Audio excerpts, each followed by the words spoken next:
2월 16일 목요일입니다. 어제는 우리 어머님 생신이었는데 오늘은 우리 쌍둥이 아들들 생일입니다.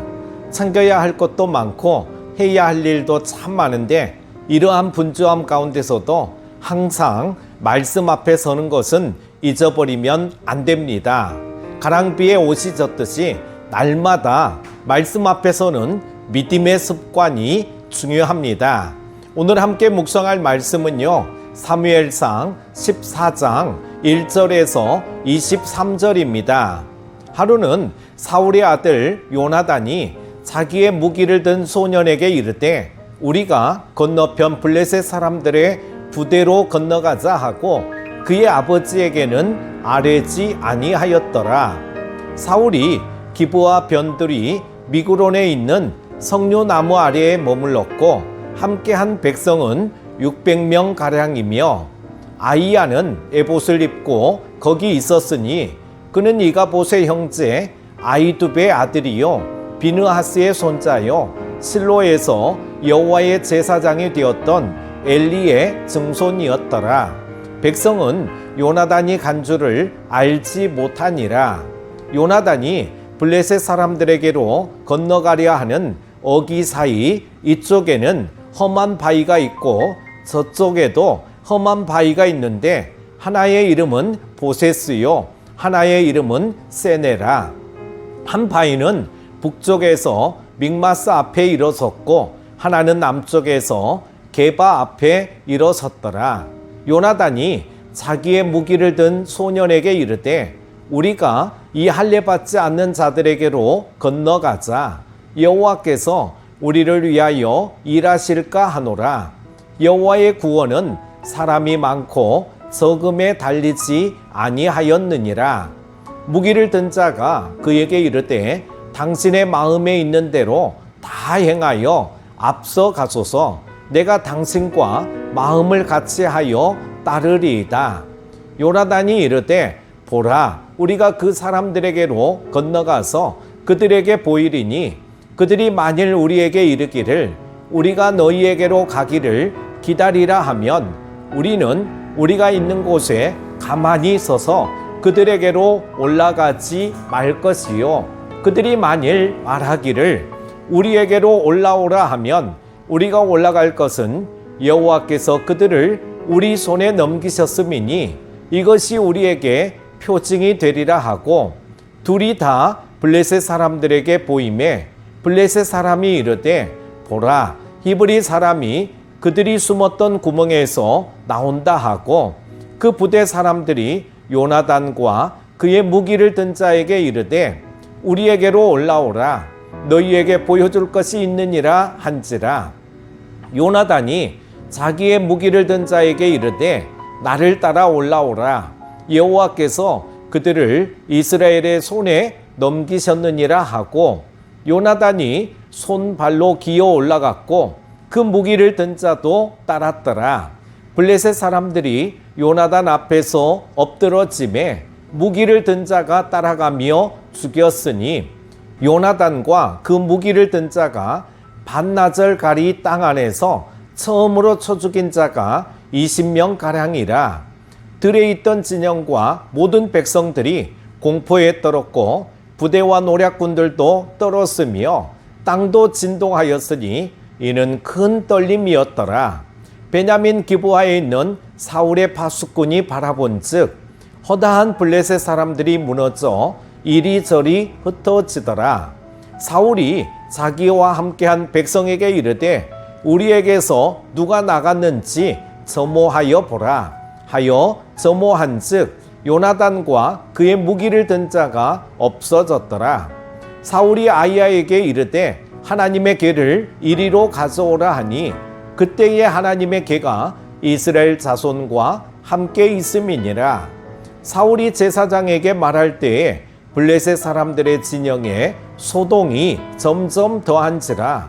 사울이 제사장에게 이르되 내 손을 거두라 하고 사울과 그와 함께한 모든 백성이 모여 전장에 가서 본즉 블레셋 사람들이 각각 칼로 자기의 동무들을 침으로 크게 혼란하였더라.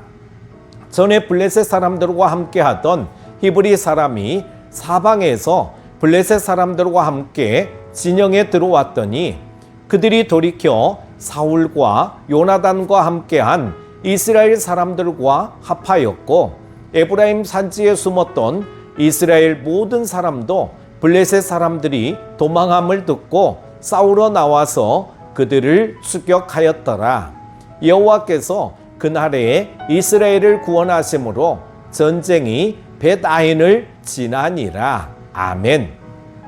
부전자전이라는 말이 있듯 아들은 아버지를 닮기 마련입니다. 당연히 부자간인 사울과 요나단은 외적으로 닮았을 것입니다. 하지만 사울에게서 찾을 수 없는 내적 모습이 요나단에게 있었습니다. 아버지 사울과 다른 아들 요나단을 통해 무엇을 배울 수 있을까요? 공식 전투가 벌어지기 전에 요나단은 자신의 무기를 든 소년에게 블레셋 부대로 가자고 제안을 합니다. 1절의 말씀이죠.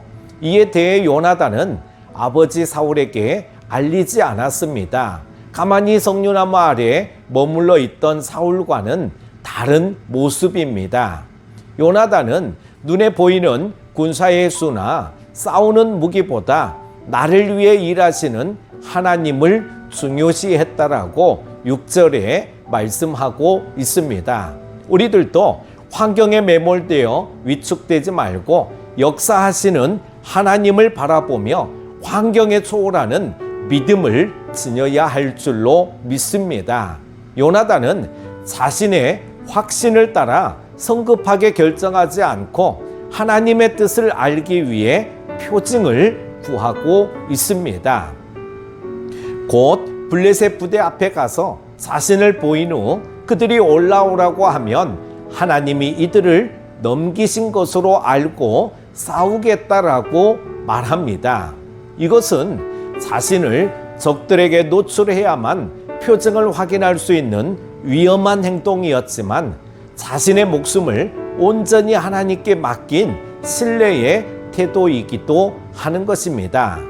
사무엘을 기다리지 않고 성급하게 번제를 드린 사울과 너무나도 대조되는 장면입니다. 하나님의 뜻을 구하는 것은 편리한 방법을 선택하는 것이 결코 아닙니다. 혹 나에게 큰 희생이 될지라도 하나님을 향한 신뢰의 마음을 가지고 구해야만 하나님의 뜻을 발견할 수 있습니다. 하나님의 표징을 확인한 요나단과 소년은 20여 명의 적군을 죽였습니다. 이로 인해 블레셋 진영의 모든 군인이 공포와 혼란에 떨었습니다. 사울이 전쟁의 성패가 군사력에 있다고 믿던 때는 이스라엘이 떨었지만 요나단이 전쟁은 하나님께 속했음을 믿자 이제 적들이 떨었던 것입니다. 위기 앞에서 사람의 수보다 더 중요한 것이 무엇인가 하면 믿음입니다. 우리도 하나님의 나라를 위한 영적 전쟁에서 요나단과 소년처럼 전쟁이 하나님께 속했음을 인정하며 믿음으로 헌신한다면 반드시 승리를 경험하게 될 것입니다. 사울은 전에 상황이 불리하다는 이유로 하나님의 명령을 지키지 않고 직접 번제를 드렸습니다. 이번에는 반대로 상황이 유리하다는 이유로 하나님의 뜻을 묻지 않고 서둘러 군대를 출발시킵니다. 자신에게 불리하고 위험한 상황에서 하나님의 뜻을 구했던 요나단과 너무도 다른 그러한 모습입니다. 우리는 상황의 유불리와 상관없이 하나님의 말씀을 구하고 그것을 지켜야 할 줄로 믿습니다. 사랑하는 큐티 가족 여러분, 저는 오늘 말씀을 보면서 사울이 전쟁의 성패가 군사력에 있다고 믿었을 때는 이스라엘이 떨었지만 요나단이 전쟁은 하나님께 속했음을 믿자 적들이 떨었다는 말씀에 특별히 감동이 됩니다. 요나단에게는 있었고 사울에게는 없었던 신실한 믿음이 본문의 말씀을 묵상하고 묵상한 것을 실천하는 우리에게 온전히 전수되기를 간절히 소원합니다. 오늘 하루도 승리하십시오. 기도합니다. 아버지와 다른 아들의 모습을 통해 우리에게 참된 믿음을 갖기를 원하시는 하나님 아버지, 우리는 인생길을 살아가면서 우리의 힘과 지식 위주로 살아가기보다는 믿음의 인생을 살아가게 하여 주시기를 원합니다. 끝까지 살아계신 하나님, 우리의 진정한 왕이 되시는 하나님의 역사와 이끄심을 기대하며 그분만을 바라보며 나아가는 우리가 되게 하여 주시기를 원합니다. 이제 점점 새 봄이 다가오고 있습니다. 잠자고 얼어붙어 있었던 우리의 믿음을 다시 깨워주사 믿음의 열정과 복음에 붙잡힌 바 된 삶을 살아가게 하여 주옵소서. 건강도 허락하여 주시며 참 믿음으로 승리하게 하실 주님을 찬양하며 예수님의 이름으로 기도합니다. 아멘.